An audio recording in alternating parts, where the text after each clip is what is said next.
Nous sommes au mur des fédérés, symbole de la chute de la commune, de la semaine sanglante, des massacres du peuple de Paris, qui s'est battu pour des valeurs qui sont toujours vivantes. Je pense qu'on a un héritage, qu'on porte des combats du passé, du peuple de Paris.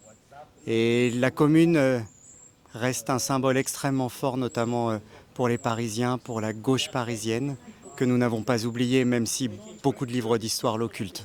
C'est un moment de l'histoire, certes très bref, certes qui a échoué, mais qui a marqué profondément, y compris les suites, les valeurs, les engagements de la République, même si c'est au nom de la République que la commune a été vaincue. Oui, beaucoup, oui. J'ai écrit un livre, c'est le livre Paris, Histoire et Histoire de Paris. Paris, j'adore l'histoire. Je suis sur la gauche politique.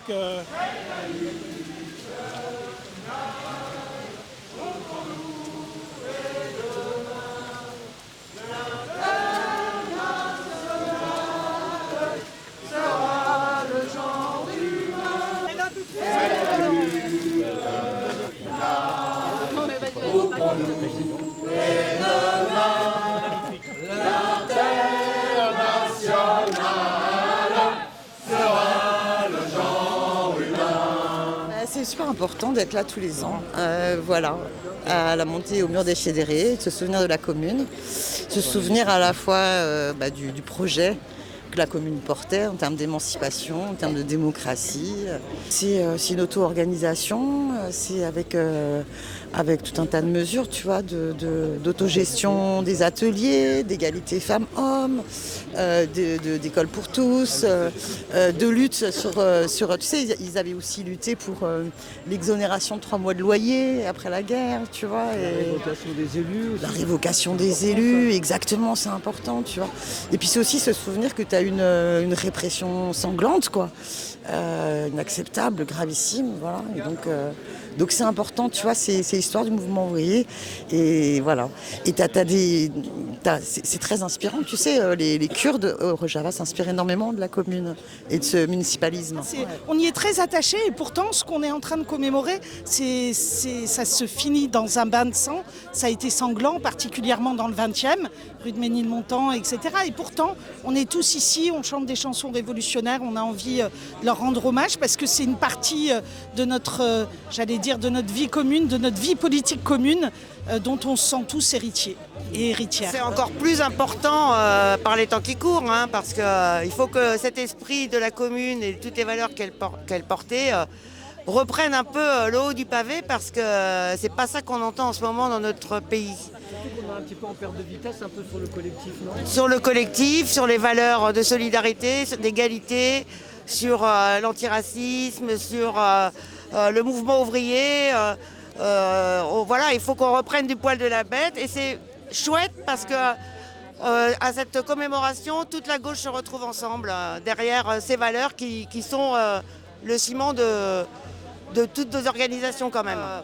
Comme dans la commune, les femmes jouent un très grand rôle et joueront de plus en plus un grand rôle dans la vie politique en France. Et à gauche, contrairement aux images qu'on a vues de Retailleau quand il a été adoubé, où il n'y avait pas une seule femme quand même.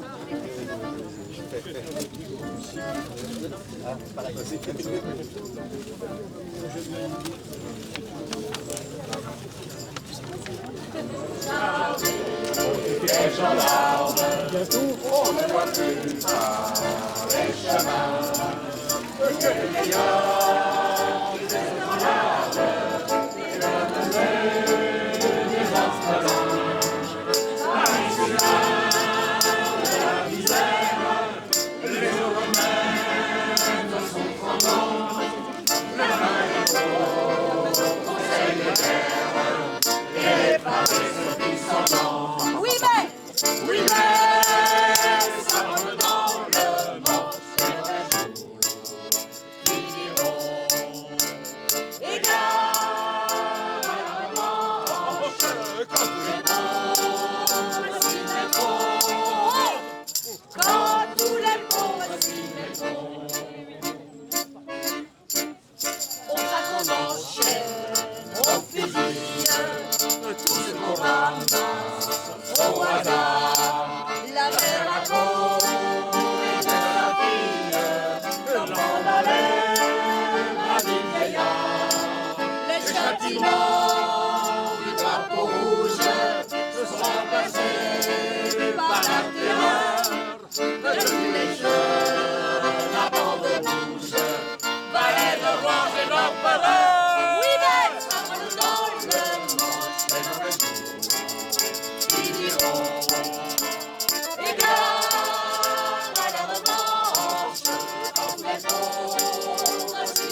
commune.